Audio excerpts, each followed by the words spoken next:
Everything's just so functional. I can leave it hooked up like this. I can unhook it, go off-roading, come back to camp, and I'm not carrying all this extra stuff. That's why I went with a trailer, to be able to leave it back at a campsite, go have a good time on the trail, but still have all my food and cooking. So at lunch, we can stop and get some, stop and get some food made. I thought I'd share with you a walkthrough of my full rig, how I have it set up, how I cook, sleeping, all that type of stuff. Plus, I have a new rooftop tent that I'm absolutely in love with.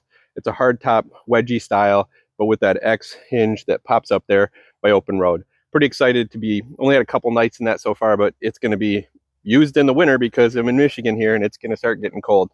I continue to run a Jeep. This is my third one. This is a 19 JL, and I just love them. I have a hard time getting away from them. Most important piece of recovery gear is that winch. A lot of my buddies don't have them, so it gets used a lot. I have a cargo box on the top. I have a roam box up there. That is all recovery gear and tools. And then I have the high boost, which has been great for being able to get cell service way back in the woods. So this right here is right behind my driver's seat. It's one of the most functional things that I have. It is a little wood build over top of the seat. Did not have to take the seat out or delete it. But what's nice is when this cabinet's in, I've got storage all on the bottom, and then flashlight real quick, all types of gear in here, my drone, flashlights, communications.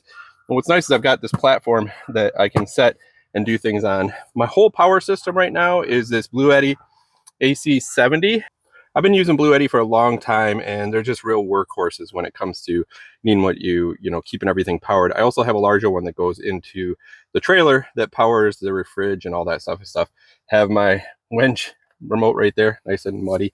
All right, let's move around to the canopy. So this is the Open Road canopy, and it has been great. It's a 270, and what that means is it wraps all the way around, so I can cook off of the back here.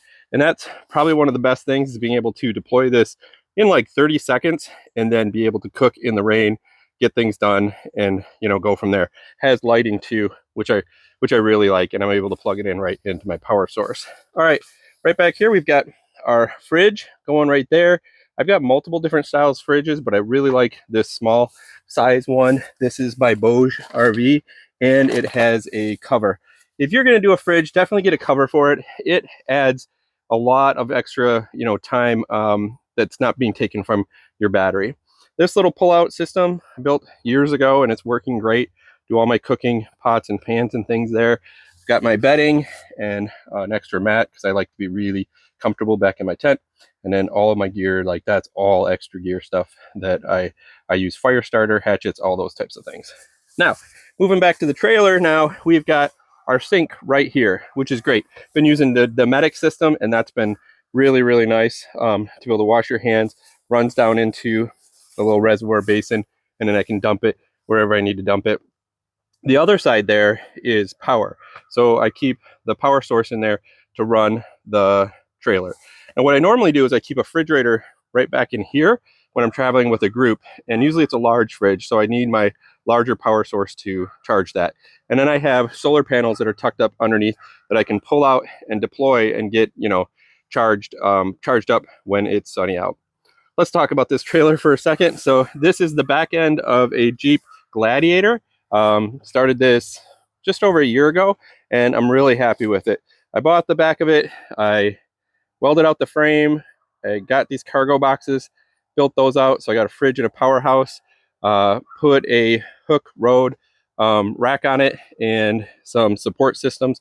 And now I got my rooftop tent on top. I used to have a CVT, really loved it, but it was just not quick to set up. Took a long time. This Open Road tent is amazing. This is their light one, so it's a little bit lighter than their other one, and it compacts down a little bit smaller, which is really nice for a low profile when I'm driving.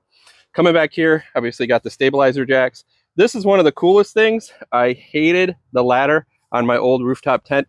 This right here is a steps that they make, and so the way they work, I'm not sure if I can do it on camera, but this pivot spot right here lets it pivot and lay flat right there, and then you strap it down, and then you kind of just slide it out and drop it, and you're able to just climb right up and get in bed.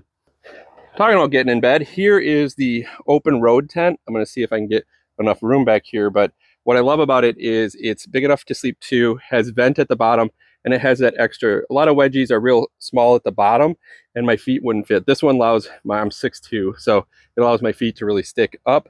They make an insulated piece for this too, which I want to get for the winter. Comes with 2 lights on either side. I love that it changes to amber too. All their stuff changes to amber, even the ones on the awning out there. If you haven't checked out Open Road, you absolutely should, because they're really great. The thing I really like is that, try to do this without falling back, is that is all ventilation up there. So I can keep that open. It doesn't matter if it's pouring rain. I'm still getting a good amount of air when it comes to when it's raining out. That is the Open Road 4-wheel drive one, and I absolutely just love their stuff. The quality's great. I'm happy with it. Now this is that X hinge that I was talking about. See, so it's like a hinge that gives you that extra bit. That is massive. If you're gonna buy a wedge style, you want that extra foot room. It's huge. I've actually laid that way too. It's doable. Not as comfortable to get up. You kind of got to scooch and then sit up from there.